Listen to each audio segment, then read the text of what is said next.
Amiral, vous vous trouvez être un de ces grands soldats que les hasards de l'histoire ont jetés, bien malgré eux, je pense, dans la vie politique.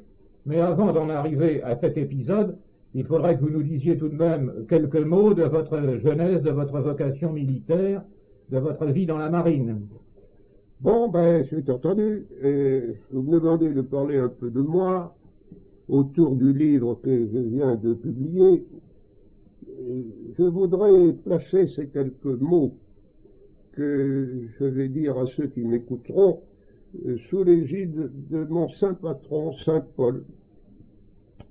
Un grand patron. Un grand patron qui, pensant peut-être à quelque interviewé comme moi, a écrit cette phrase qui me sert souvent de guide quand je suis amené à parler.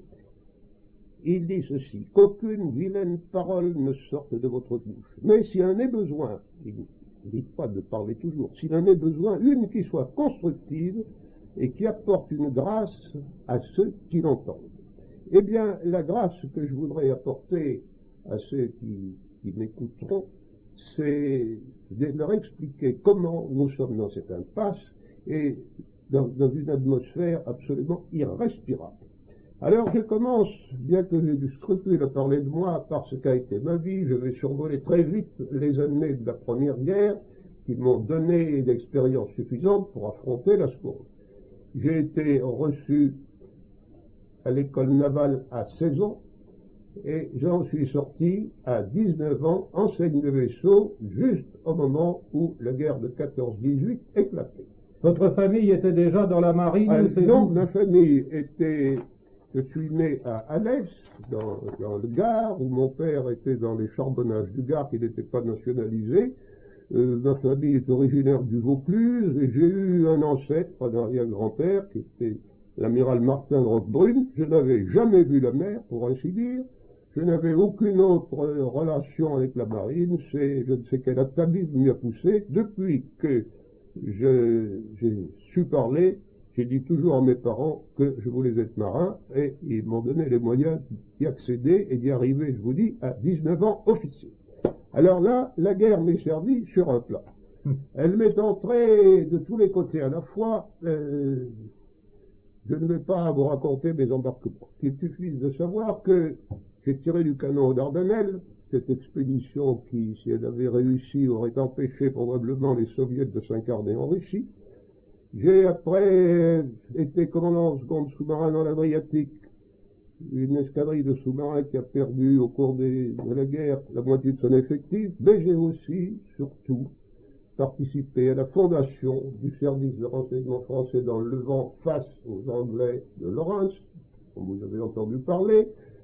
J'ai assisté à Fiume, au bolchevisme naissant en Hongrie, puis à l'arrivée de D'Annunzio et à la naissance du fascisme, et enfin, au moment où la France recevait le mandat français sur le Levant et la Syrie, sur le Liban et la Syrie, j'ai été envoyé en Égypte et puis en Syrie pour travailler à ce moment-là. Je suis donc sorti de la guerre avec une empreinte sur l'islam, sur tout ce qui se passait de politique dans le Levant et en Europe centrale, en même temps qu'une expérience marine qui m'a permis de faire face à la suite. Alors vous voilà donc tout jeune déjà plongé dans cette vie un peu politique, au grand sens du mot. Et qu'est-ce que vous devenez alors là, jusqu'à voilà, la guerre? et là, c'est la paix, traité de Versailles, 1819.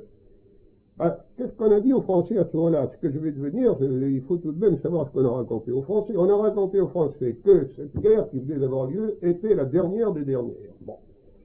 Que d'ailleurs la guerre était hors la loi, ça c'est brillant quel homme, que les Allemands ferraient, et qu'au pire, il y avait une ligne Maginot qui clouait sur place toute agression. Voilà dans quelle atmosphère la France a été élevée par ses gouvernants dans l'entre-deux-guerres. Eh bien, je crois que seule la marine n'est pas tombée dans le piège. Parce que, je ne vais pas vous dire tous mes embarquements, j'ai fait dans ces 18-19 ans de l'entre-deux-guerres 15 ans à la mer, donc plus de 10 ans de commandement, et puis le reste du temps au cabinet de Georges Ley pendant 3 ans et au cabinet de François Pietri, les deux ministres qui ont laissé un nom dans l'entre-deux-guerres. Enfin, j'aurais énormément de choses à raconter, tout ça, et dans mon livre, je ne sais pas si il me suffise de dire que la marine a travaillé tant qu'elle a pu, que, alors que le pays s'abachissait un peu, qu'on disait aux Français de guerre, l'austérité c'est bon de l'autre côté du Rhin, à nous la jouissance et tout, eh bien la marine, par ses constructions neuves, est arrivée à atteindre en 1939 un des plus hauts sommets de son histoire. Pendant ce temps, puisque, il faut bien que je parle un peu de moi, j'ai commandé successivement 2 sous-marins, un torpilleur d'escadre, 2 contre-torpilleurs, 2 croiseurs, et puis, je vous dis, tout le reste du temps, j'ai participé à ce travail de redressement et de renaissance de la marine. Le métier de la mer, voyez-vous, cher ami, est assez particulier que, d'abord, c'est un métier où on affronte les éléments, par conséquent, on pense à Dieu et aux difficultés continuelles de la vie, on pense tout le temps. Deuxièmement, c'est un métier d'une haute technique, quel que soit le moment, il faut être à la pointe de la technique. Et troisièmement, c'est un métier où on apprend à conduire des hommes, à les aimer, et à les préparer au grand sacrifice qu'est la guerre. Eh bien, il n'y a rien de tel pour décider, commander, gouverner, et non pas simplement pour apprendre dans des bouquins comment il faut faire. C'est par l'exemple et par l'action qu'on se forge soi-même au métier. Évidemment, c'est une belle formation et qui permet de déboucher sur d'autres choses. Alors, vous arrivez donc à la guerre avec quel grade? Vous êtes déjà amiral ou capitaine de vaisseau? Alors, à la guerre, c'est très simple, j'ai été capitaine de vaisseau, commandant le croiseur école d'application Jeanne d'Arc. La fameuse Jeanne. Oui. La fameuse Jeanne, c'est pas la même que celle d'aujourd'hui. Bien sûr, mais enfin, mais c'était pour la tradition. Un très beau bateau qui s'appelle Jeanne d'Arc et qui est susceptible de la Sainte nationale que toutes les promotions d'officiers de marine sont élevées. Et je rentrais de la deuxième campagne en 1939. Déjà, au moment de Munich, la campagne avait été un peu écourtée. Mais je reviens à votre question. En mai 39, en mars 39 plutôt, ça a été la crise de Prague. À ce moment-là, Darlan, qui était chef d'état-major général de la marine, et qui me connaissait bien, savait que Jeanne d'Arc était quelque part dans les eaux américaines, en fait à New Orleans, avec 150 officiers élèves à bord.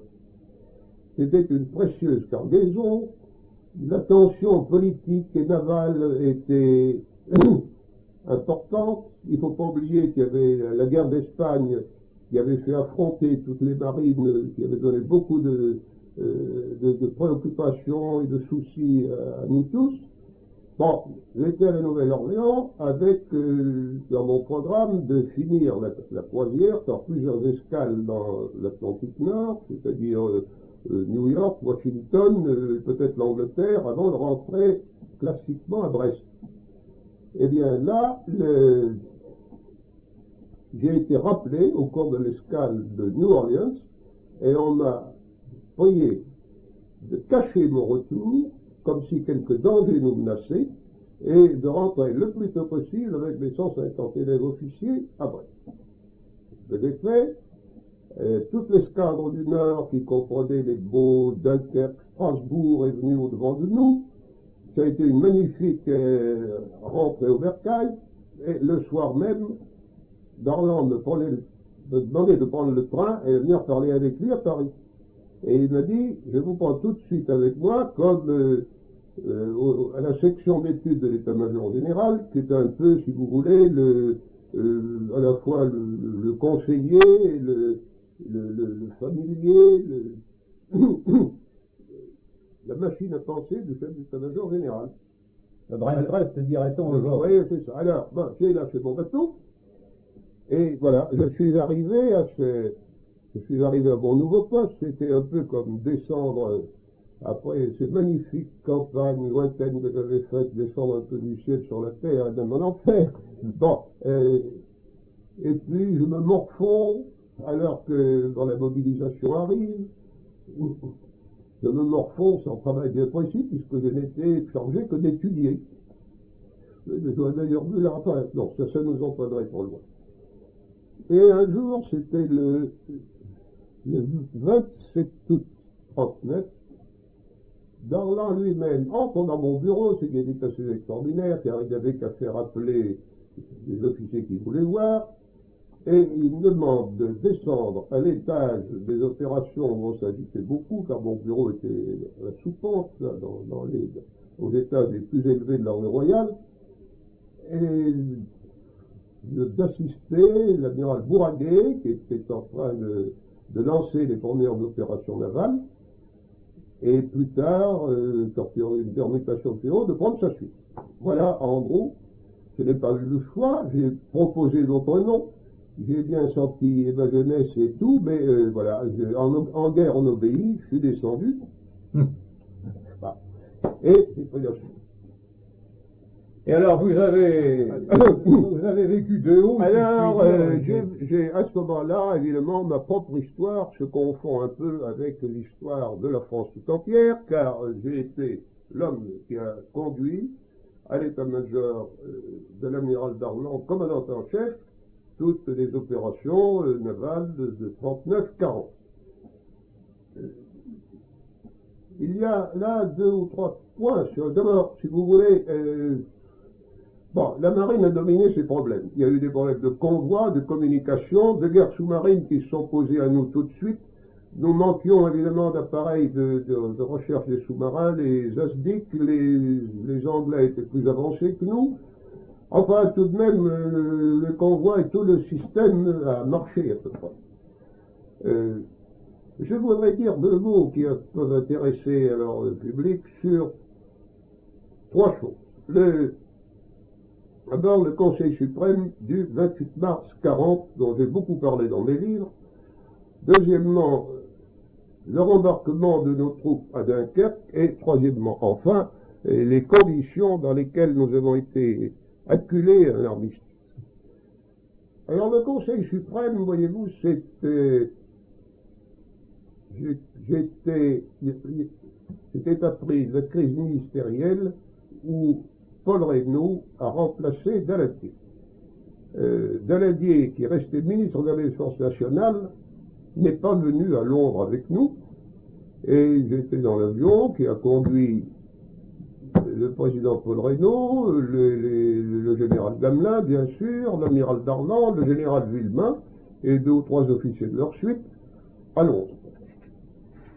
Alors là, j'ai entendu de mes oreilles ce qui s'est passé après le déjeuner du 28 mars. Tout le conseil, en gros, a roulé sur l'expédition de Norvège. Je ne rentre pas dans les détails, on a beaucoup hésité, et puis alors Churchill a tout mêlé en voulant glisser un bombardement du Rhin en même temps. Enfin, je ne veux pas rentrer là, ça me compliquerait trop. Ce que je voulais dire, c'est que après le déjeuner, où chacun est allé prendre ce repas avec sa chacune, si je puis dire, les diplomates avec les diplomates, nous avec les marins anglais, les militaires avec les militaires, on s'est retrouvés, et là, le président Reynaud et Chamberlain, président, ont dit que pendant le repas, entre la poire et le fromage, ils s'étaient mis d'accord sur le communiqué qu'on allait donner aux journalistes à la sortie, car bien entendu, il n'était pas question de dire de quoi réellement on avait parlé. Alors c'est là que j'ai entendu ce communiqué en disant que la France et l'Angleterre se promettaient de ne pas faire de paix séparée, etc.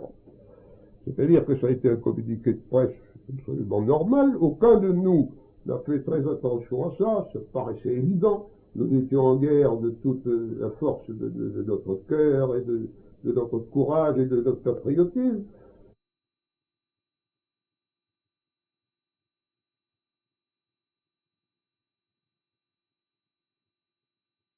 passé, puis voilà, puis on a parlé d'autre chose, de la réalité des opérations qu'on allait entamer.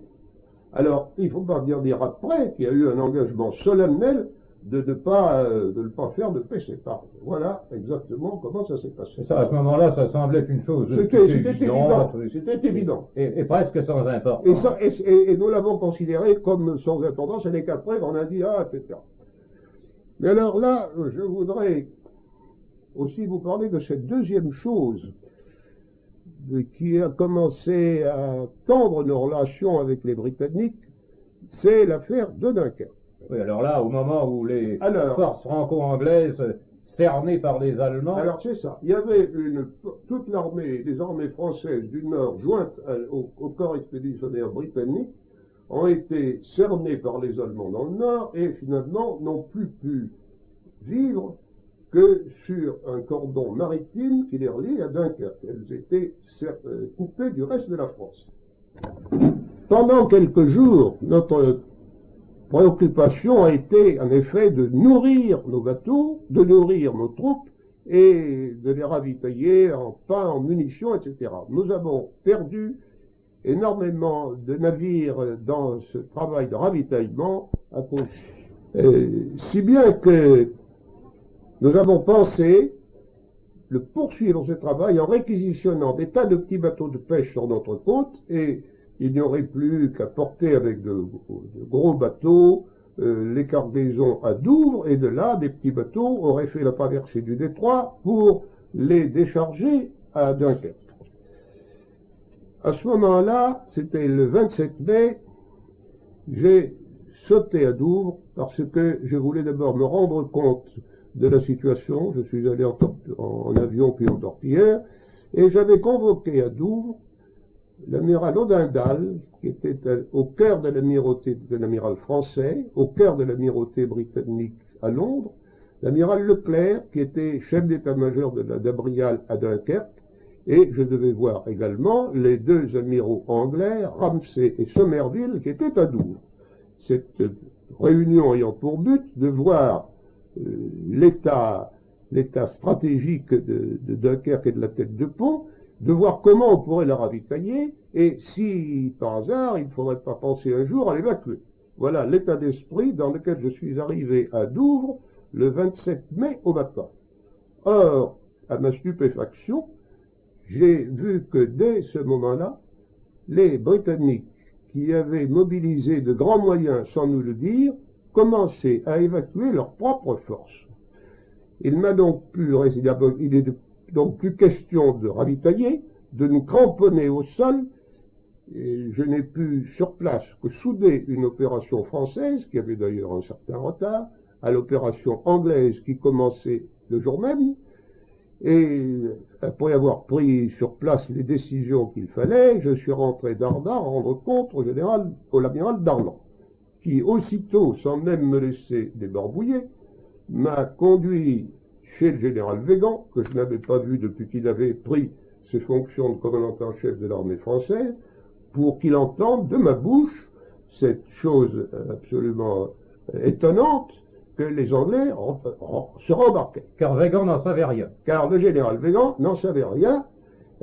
On avait bien dit, les Anglais savaient qu'ils ne pouvaient plus participer à la contre-offensive qu'il avait montée, mais jusque-là, on n'avait rien dit au haut commandement français, c'est-à-dire à Végan et à Darlan. Alors, bon, on a fait ce qu'on a pu, bien entendu, ça n'a pas été publié à l'époque, mais vous voyez la cassure psychologique et politique que ça a été. Évidemment. Alors, il faut se rendre compte de ça, quand après, on va nous le dire qu'au moment de l'armistice, nous aussi, peut-être, nous sommes...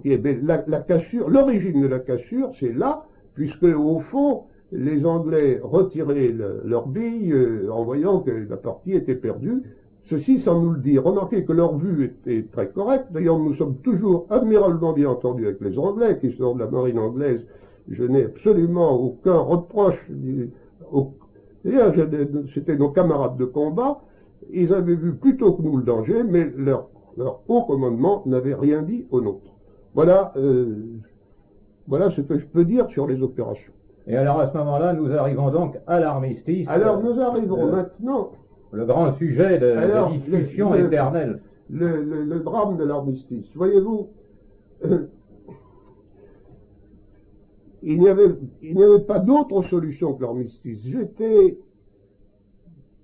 J'étais un poste qui m'a permis de tout voir et de tout décider. L'amiral Darlan et moi et toute l'amirauté française derrière nous, nous avons fait tout ce que nous avions pu. D'abord, par exemple, pour porter une partie de l'armée française en Afrique. Ceux qui croient qu'on pouvait porter une partie de l'armée française en Afrique et continuer à combattre, eh ben, sont des ignorants ou des imbéciles, je le dis carrément. Parce que, voilà ce qui s'est passé. Par exemple, le 14 juin soir, Paul Reynaud, déjà arrivé à Bordeaux, demande à voir l'amiral Darlan, qui se trouvait, l'amirauté française avait déménagé, nous étions à ce moment-là à Montbazon. Le temps que Darlan arrive, c'est le 15 mai que Darlan vient voir ce que lui veut. Le 15 juin que Darlan vient voir ce que lui veut son président du Conseil. Et l'autre lui dit, eh bien, est-ce que vous pouvez porter en Afrique 400 ou 500 000 hommes? Rien que ça. Mais il n'est pas capable de lui dire dans quel port méditerranéen ou atlantique on pourrait les rassembler. Bon, malgré ça, alors la réponse de la vérité, lui dit, nous allons essayer d'abord 30 000 hommes. Et nous avons convoqué dans la région La Palisse, le Verdon, Bordeaux, 8 paquebots et leur escorte, leur transport avec, il faut oublier qu'il y avait des avions, des mines sous-marines, des sous-marins, il y a eu des pertes, ah ben, nos bateaux étaient là, prêts à prendre les 30 000 hommes. Eh ben, les 30 000 hommes, il n'y a rien eu, quoi. Ah, voilà.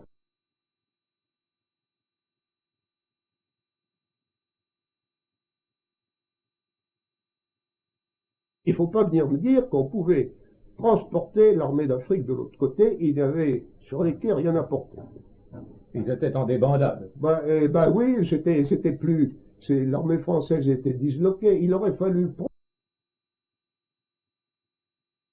l'initiative dès le début de la bataille de France, de ne pas se battre là, mais de partir. Parce que nos hommes marchaient trop souvent à pied, alors que les Allemands étaient davantage motorisés. Il ne faut pas oublier qu'ils avaient leur aviation aussi, enfin voilà. Par conséquent, le drame devant lequel on s'est trouvé, devant lequel le maréchal Pétain s'est trouvé, n'est-ce pas? Il faut bien se dire que l'armistice n'a pas été, vous, cher ami, vous le savez, mais je m'entends tellement dire, une option en faveur d'un vainqueur sur lequel on se serait grossièrement tombé. Ben, c'est faux. Et que pouvait-on faire de plus? Il y avait les chefs militaires qui ont une notion de ce que c'est que la et de faire couler du sang pour rien, demander instamment prennent une décision. Eh bien, les chefs politiques palabrés sans prendre de décision. C'est là que le maréchal Pétain a pesé, c'est par humanité. L'armistice, voyez-vous, a été la seule humaine et chrétienne, et je ne vois pas ce qu'on aurait pu faire d'autre. D'ailleurs, quelle était l'autre branche? Qu'est-ce que voulait Churchill? Eh bien, Churchill voulait poursuivre la guerre, au besoin en guérilla, sans fin. Or, à l'époque, il ne faut pas oublier que les États-Unis n'étaient pas dans la guerre. Pas y aller. La Russie était l'allié de l'Allemagne, l'occupation pouvait durer je ne sais combien d'années. De plus, rien n'avait préparé le pays à un tel sacrifice, et je dirais un tel suicide. Condition, tout dans la décision à prendre au sujet de l'armistice était suspendu aux exigences allemandes sur la flotte. En 1918, les Alliés avaient exigé la reddition de la flotte allemande si on nous posait la même condition. L'amiral Darlan et la marine, et d'ailleurs tout le gouvernement, étaient unanimes pour repousser l'armistice et, au besoin, passer de l'autre côté. Les ordres étaient déjà chiffrés, prêts à partir. C'est moi qui les ai écrits de ma main. Alors, au fond, c'est ce que les Anglais sont venus le 18 juin à Bordeaux, savoir un peu quel était notre état d'esprit. C'était leur grande inquiétude, la marine française. C'était leur grande inquiétude. Alors, le 18 juin à Bordeaux, à l'heure même d'après-midi, où sans doute le général de Gaulle prononçait son premier discours à Londres, l'amiral Darlan, qui m'avait demandé d'être à côté de lui, recevait le nouveau ministre de la Marine, Alexander, car Churchill, étant devenu Premier ministre, avait mis un ministre pour le remplacer, et puis le First Sea Lord, l'amiral Pound, que nous avions eu toute la guerre, qui était un ami et devant lequel nous avons parlé très franchement. Eh bien, pendant l'heure que nous avons passée, jamais les Anglais n'ont posé une condition de livraison, de passage de nos bateaux en Angleterre pour nous permettre de faire un armistice. Ils ont très bien compris notre situation dramatique. Darlan leur a dit, s'il y a la moindre condition, nous ne marchons pas, il n'y aura pas d'armistice. Sinon, eh bien, il faudra accepter. Voilà. Et alors, comment expliquez-vous qu'on en soit arrivé à Merzel-Kébir? Est-ce que c'est De Gaulle qui a affolé Churchill? Qu'est-ce qui vous explique ce drame? Oui, peut-être il faudrait en effet que je vous explique ça. Parce que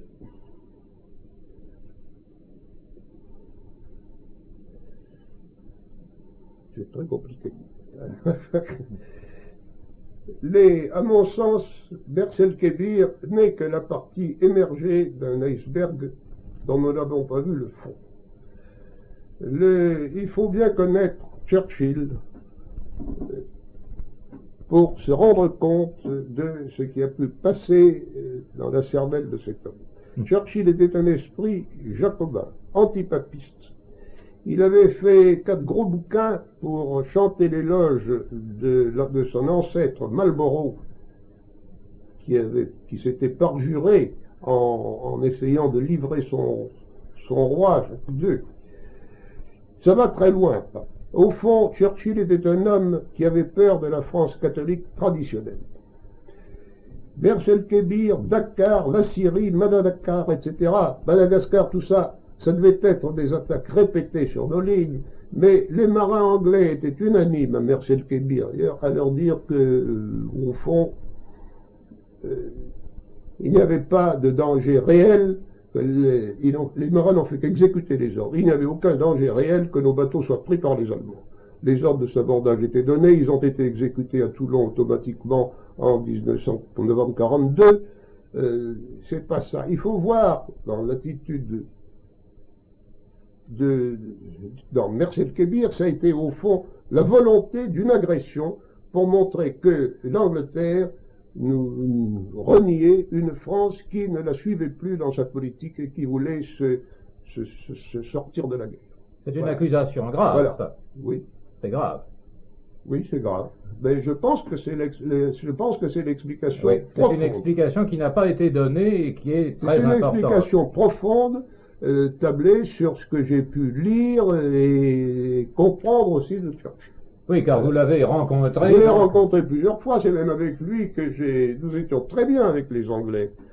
C'est avec Churchill et Pound que Darlan et moi, nous avons visité en octobre 1939, aussitôt après la déclaration de guerre, le PC souterrain de l'amirauté. Voilà, je pense qu'il y a beaucoup de ça. Et De Gaulle, non, n'a pas eu grand Alors, influence. De Gaulle, je ne sais pas du tout le poids que De Gaulle a pu avoir sur Churchill. Je raconte dans mes mémoires que sûrement les Français de Londres ont exagéré au moins ce qu'on a pu dire de nous, qu'ils ont dit aux Anglais à ce moment-là. Oui, ils n'ont pas fait de vous un portrait très flatté. Non, voilà. On est arrivé donc à cette situation de rupture, mais au fond, ça n'a été qu'un épisode, puisque malgré Merzel-Kébir et malgré le désir des Allemands à ce moment-là d'en profiter, le gouvernement du maréchal n'a pas déclaré la guerre à l'Angleterre. Oui, bien sûr. Ce que je voudrais dire aussi, toutes les idées me viennent toutes à la fois à l'esprit. Eh bien oui, parce qu'il y a tant de choses. si au lieu d'être à Bordeaux, à un poste de responsabilité, j'avais été sur un sous-marin français quelconque en mer du Nord, comme il y en avait une quinzaine qui travaillaient avec les Anglais, eh bien, rien ne dit que je n'aurais pas fait comme mes camarades et continué à me battre contre les Allemands. L'essentiel étant pour moi de n'avoir pas de n'apporter aucune animosité contre ceux qui allaient défendre le patrimoine. Les uns comme les autres pouvaient servir leur pays, à condition, encore une fois, de ne pas se disputer, se quereller, et c'est là que le rôle de De Gaulle, utilisant nos difficultés pour arriver au pouvoir, a été néfaste pour le pays. Alors, d'un côté, donc, nous avions De Gaulle qui avait un rôle qui aurait pu être purement militaire, qui l'a politisé certainement exagérément. Et en face, vous autres, avec le maréchal, vous étiez à Vichy où la situation, j'imagine, n'était pas facile. Le maréchal, et je m'élève et je synthétise beaucoup, avait deux idées fixes, fondamentales, et ce sont celles de l'armistice. D'abord, sauver la race des Français. Nous étions partis à 41 millions de Français contre 80 millions d'habitants du Reich, avec un soutien anglais à peine symbolique, quelques divisions, et c'est tout. Je veux dire, les États-Unis n'avaient pas voulu marcher, nous étions tout seuls. Eh bien, le maréchal Pétain avait vu les saignées de la guerre 14-18, 1,5 million de tués. Il s'était dit que si ça ne... C'est une des raisons majeures de l'armistice, si ça continuait, si la guérilla et la guerre qu'auraient voulu les Anglais continuaient, ça n'était fini de la race des Français. Deuxième idée fixe du maréchal Pétain, c'est là qu'il a mis à profit pour faire l'armistice, remonter le moral du pays. Voilà. Ça, nous étions partis en guerre sans préparation, morale surtout, et matérielle beaucoup, mais enfin on n'avait pas préparé ce pays à une nouvelle épreuve. Il fallait, quelle que soit la suite, quel que soit ce que deviendrait la France, qu'elle rentre dans la guerre, qu'elle n'y rentre pas, il fallait remonter le moral, redonner confiance au pays, le regrouper derrière ses gouvernements, enfin étouffer tout ce qui s'est synthétisé autour de la formule travail, famille, patrie. Voilà les deux pôles du maréchal Pétain. Mais est-ce qu'il a été, à votre avis, bien servi, ou est-ce qu'autour de lui, il y a eu, comme souvent, hélas, des éléments qui ont compliqué sa tâche?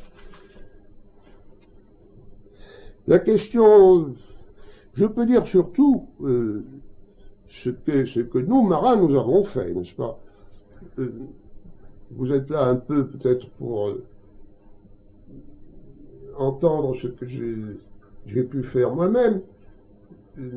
La marine, je reviendrai après à la politique générale, la marine a eu la responsabilité de la marine militaire et de la marine marchande. Il n'y avait plus d'opération. Darlan m'a demandé, puisque je n'avais plus dirigé à ses côtés les opérations navales, Darlan m'a demandé de m'occuper entièrement de la marine marchande. C'est-à-dire le ravitaillement. C'est-à-dire le ravitaillement de la métropole et les liaisons par convoi avec l'Empire.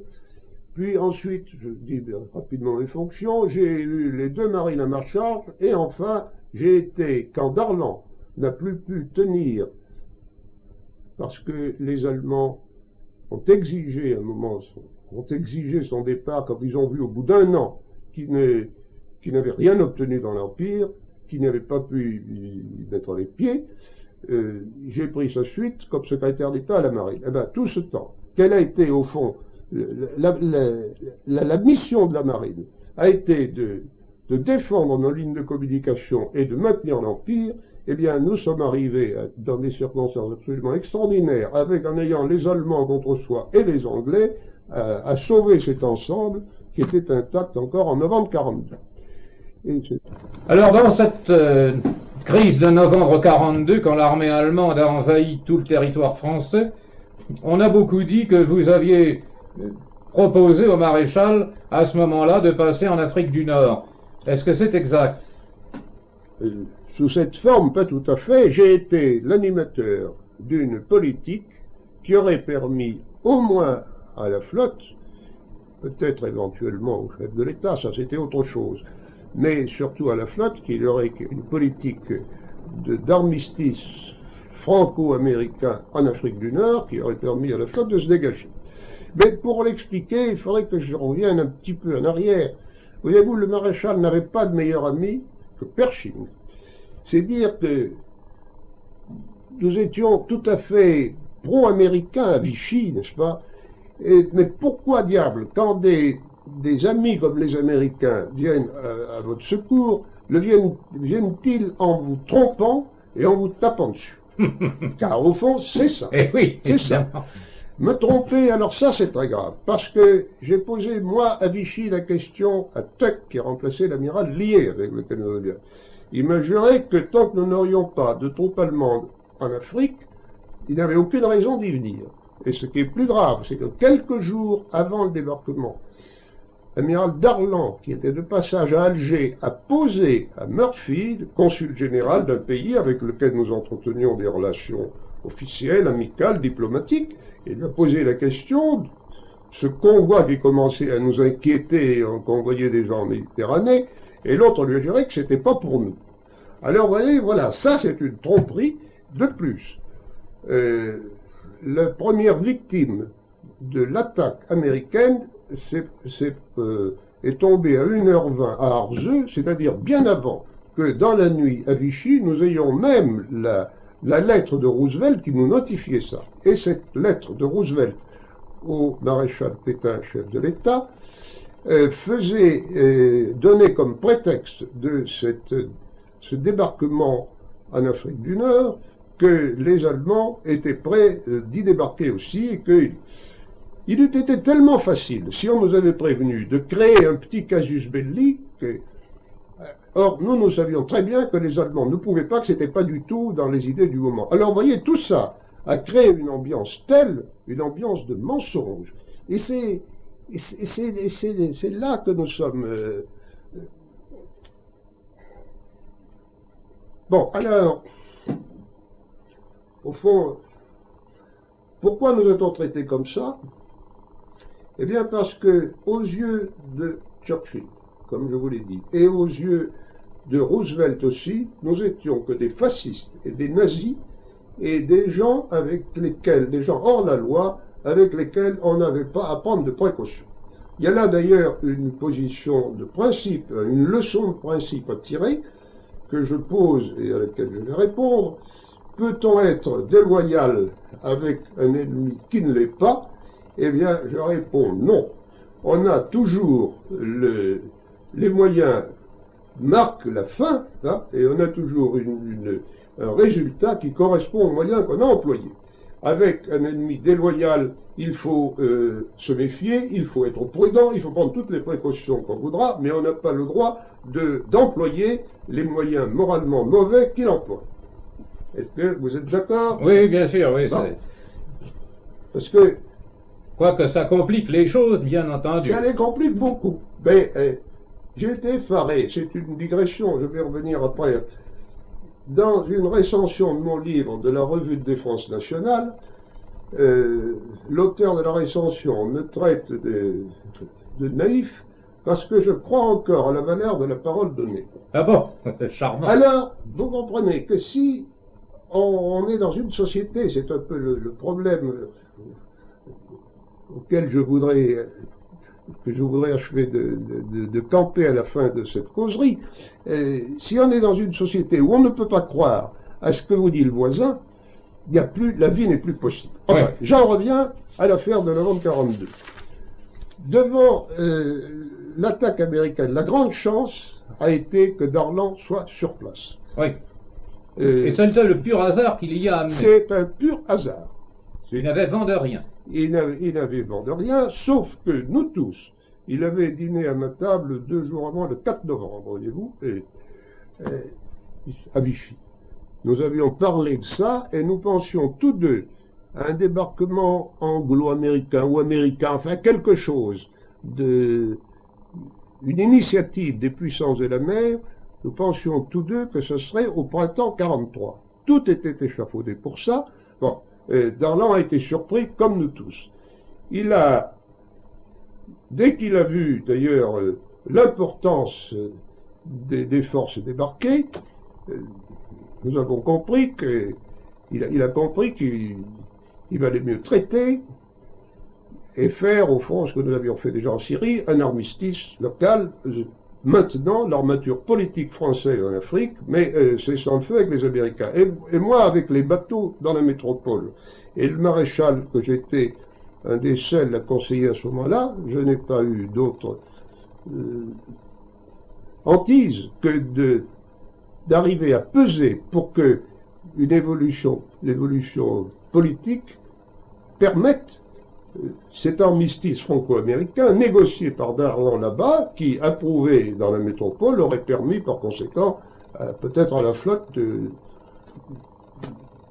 partir de leur côté. Mais il faut bien dire cependant que les Allemands ont envahi la zone libre le 11 novembre en sanction parce qu'ils étaient obligés de se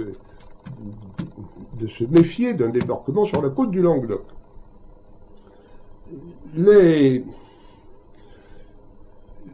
Ils ont, en entrant en zone libre, ils ont spécifié qu'ils ne renonçaient pas, qu'ils ne dénonçaient pas l'esprit de l'armistice, donc ils ne reprenaient pas le combat. Était-ce à nous à le reprendre? Eh bien, aucune personne censée à Vichy n'a été de cet avis. On ne va pas, avec un pays occupé, désarmé, tenu comme nous l'étions, sans aviation, sans rien du tout, la seule partie active était la flotte, on ne va pas reprendre la guerre, c'était l'écrasement sûr, il y avait la dénonciation de l'armistice a servi de cadre de protection à la population. On ne pouvait pas, si on voulait faire vivre la race française, on ne pouvait pas risquer de le dénoncer, voilà. Il n'y a que le général Delattre qui a voulu, Alors, le général Delattre a fait un baroud d'honneur, correspondant d'ailleurs à une manœuvre qui avait été préparée par Darlan, mais qui ne pouvait aboutir à rien. Nous n'avions aucun moyen. Voilà. Évidemment. Voilà. Évidemment. Alors, l'affaire de novembre 42, c'est très simple. Nous avons été, si nous n'avons pas pu prendre le train en marche, si vous voulez, si nous n'avons pas, c'est uniquement la faute de ceux qui ne nous ont pas prévenus et qui même nous ont menti. Voilà.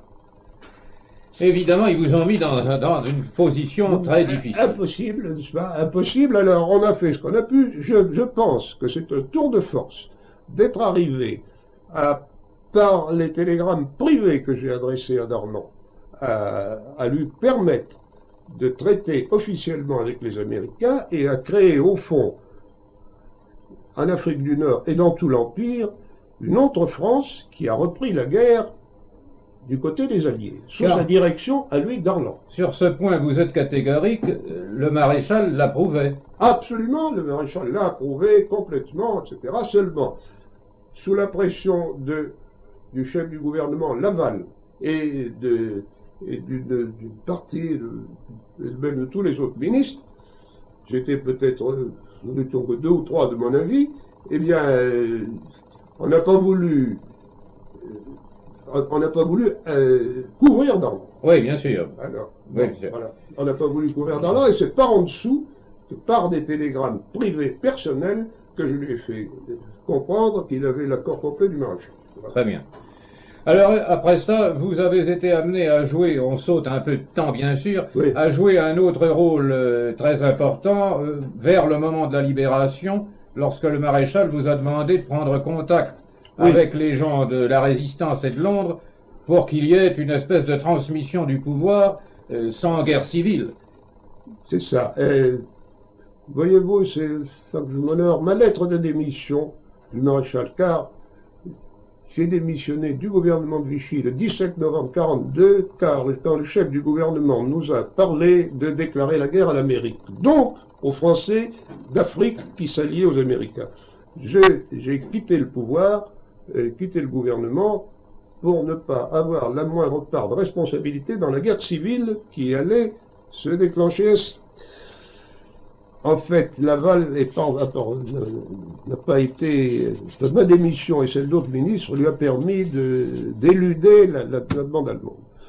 Donc, ma préoccupation dans les 2 dernières années, Vichy, a été essentiellement d'empêcher la guerre civile entre les Français.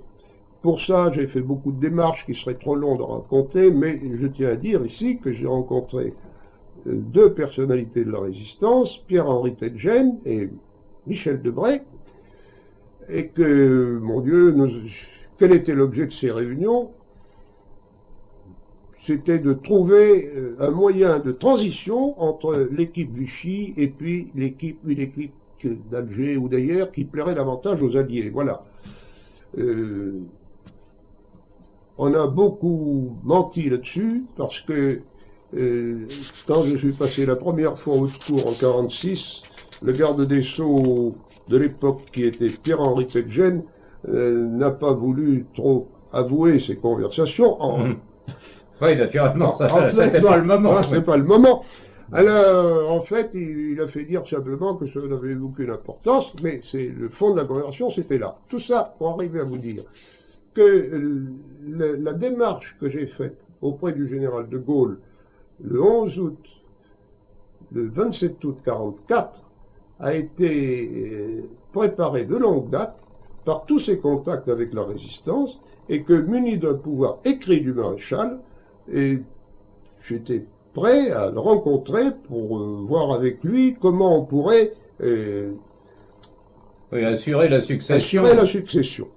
Étant entendu que l'option qui s'offrait au général de Gaulle à ce moment-là, c'était ou bien d'assurer la suite de la France en se réconciliant avec les Français qui s'étaient occupés du patrimoine sous Vichy, c'est-à-dire il n'y aurait pas eu d'épuration, ou bien alors, évidemment, de rester fidèle à toute la faction communiste qui avait aidé la résistance et qui avait pourri la guerre par cette manière de la faire, contraire aux conventions internationales, ce qui a été l'autre branche de l'alternative. Et alors De Gaulle n'a pas voulu alors, donner De Gaulle, j'ai rencontré le général Lacaille, puis le général Juin qui est venu me voir, et le général Juin m'a promis que dans les 5 minutes, De Gaulle serait au courant de ma démarche et de tout le dossier que je lui ai donné. Il y avait plusieurs pièces, les pouvoirs que je détenais, l'intérêt de ne pas déclencher la guerre civile, enfin un certain nombre de choses. Bon, la seule réponse que j'ai eue, au bout de quelques jours, c'est que j'ai été poursuivi en justice avec d'autres amiraux, etc. Voilà quelle a été l'option. C'est-à-dire que, alors qu'il y avait, je crois, la guerre pendant les 4 ans de guerre, je comprends tous les excès, même tout ce qu'il y a eu de regrettable, de sang versé entre des Français qui ne voulaient que le bien de leur pays, mais il me semble qu'à ce moment-là, si on avait réconcilié les 2 parties de la France, eh bien, le monde et la France ne seraient pas où ils en sont maintenant. Et oui, car il y a eu donc cette épuration qui a créé un fossé. Alors, l'épuration et tout ce qui est versé, et la métaphysique, je dirais, sur laquelle la suite est basée, et qui vient de donner d'ailleurs son témoignage dans les élections européennes d'hier. Oui. Alors vous donc, ainsi averti de ce qui vous menaçait, vous décidez de vivre dans la clandestinité. Alors, c'est ça. Ça a été la grande grâce de ma vie. Parce que jusque-là, j'avais fait que, je dis, commander, obéir, agir. De là, j'ai pu réfléchir. Évidemment, il a fallu s'y faire. J'ai tout de même produit 12 gros volumes. Vous êtes resté combien de temps 11 ans. 11 ans exactement, 10 ans et demi. 10 ans. C'est prodigieux. 10 ans et demi clandestin. Sans qu'on sache, n'est-ce pas, d'ailleurs, enfin... Et en France, vous n'avez pas quitté la France? Je n'ai pas quitté la France. Au bout de 4 ans, j'ai quitté le domicile que j'occupais à Boulogne, où j'étais accueilli chez des cousins inconnus pour un incident de carte d'alimentation. Après, j'ai erré de chambre de bonne en chambre d'amis. Et vous sortiez, par conséquent, vous Ah, circuliez. oui. Oui. Et vous n'avez jamais été dénoncé, par conséquent. J'ai rencontré pas mal de marins qui m'ont reconnu, mais comme ils m'aimaient bien, je n'ai jamais été dénoncé. Ah bon? Voilà. Et alors, finalement, ça s'est terminé tout de même par un procès. Alors, vous avez purgé la contumace, car Alors, vous aviez été condamné par J'ai été contumace. condamné une première fois par contumace en 1946. Ils n'ont même pas été fichus de me condamner à mort, malgré une lettre cinglante que j'avais adressée, ce que j'ai écrit au gouvernement d'alors, que je n'admettais pas d'être jugé par une justice ou d'un gouvernement où siégeait un déserteur qui était Torres et un marin de la mer Noire qui était ancien butin de la mer Noire qui était Tillon. Ah oui, Voilà. effectivement. Alors non, faire juger la marine française traditionnelle par Ouais, voilà dans ces conditions, ça n'a pas marché. Voilà. bien sûr. Alors, Alors, finalement, vous avez Au purgé la contumace et ça s'est terminé. alors ça s'est terminé par qu'est-ce que vous voulez, là aussi ça a été un choix. Le procès a duré 2 après-midi, on peut rien dire ou presque, mais le soir de la première séance, j'ai eu un coup de téléphone du secrétaire général de la haute cour qui m'a dit: priez vos amis de ne pas trop manifester trop fort si vous êtes acquitté. Voilà l'état d'esprit. Or, je ne pouvais pas être acquitté car c'était le choix si on blanchissait le mandataire du maréchal. Malgré tout ce que j'avais fait pour mon pays et tout, eh bien, c'était blanchir Vichy, c'était blanchir le maréchal, c'est-à-dire c'était le régime qui était réhabilité. qui était, voilà.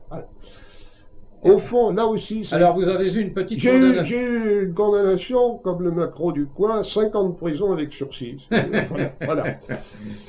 Alors, voyez-vous... il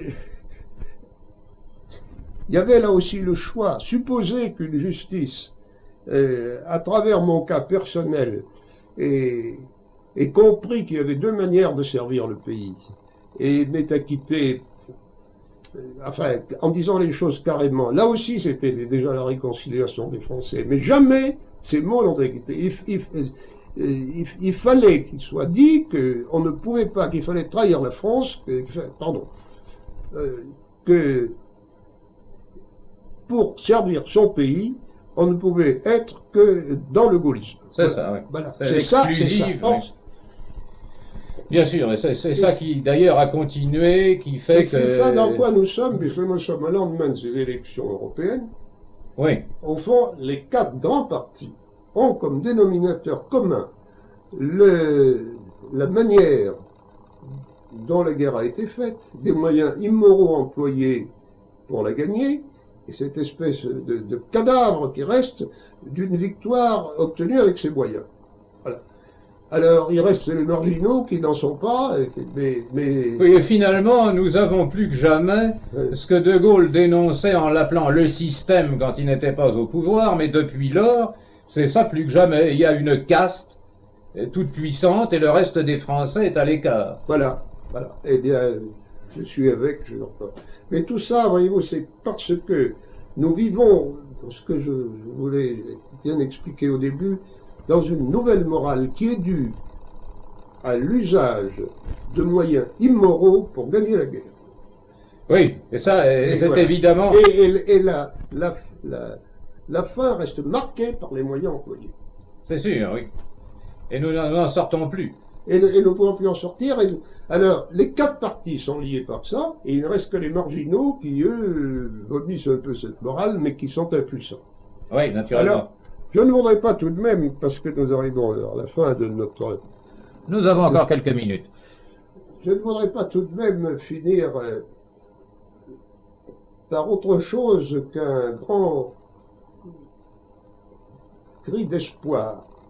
Voyez-vous, à vue humaine, nous sommes sur le plan incliné de la catastrophe certaine et prochaine. Oui, avec accélération. Voilà, sûrement. Ça, c'est à vue humaine. Mais il faut tenir compte de tous les gens et les marginaux, vous voyez, qui souffrent, qui prient en France. Il faut tenir compte de tous les saints français qu'il y a aussi dans le passé, il faut tenir compte que la Providence utilise les temps de souffrance actuels pour engendrer des héros et de nouveaux saints. Il faut tenir compte de tout ça. Il faut voir qu'il n'y a pas d'autre redressement possible de ce pays que les idées qu'avait le maréchal Pétain, qui sont au fond des idées chrétiennes, travail, famille, patrie. Oui, ça n'a rien de très subversif. Ça l'est pas, comme vous dites, ça l'est pas. Alors pourquoi ne pas... Eh bien, il faut arriver à redonner tout ça au pays pour que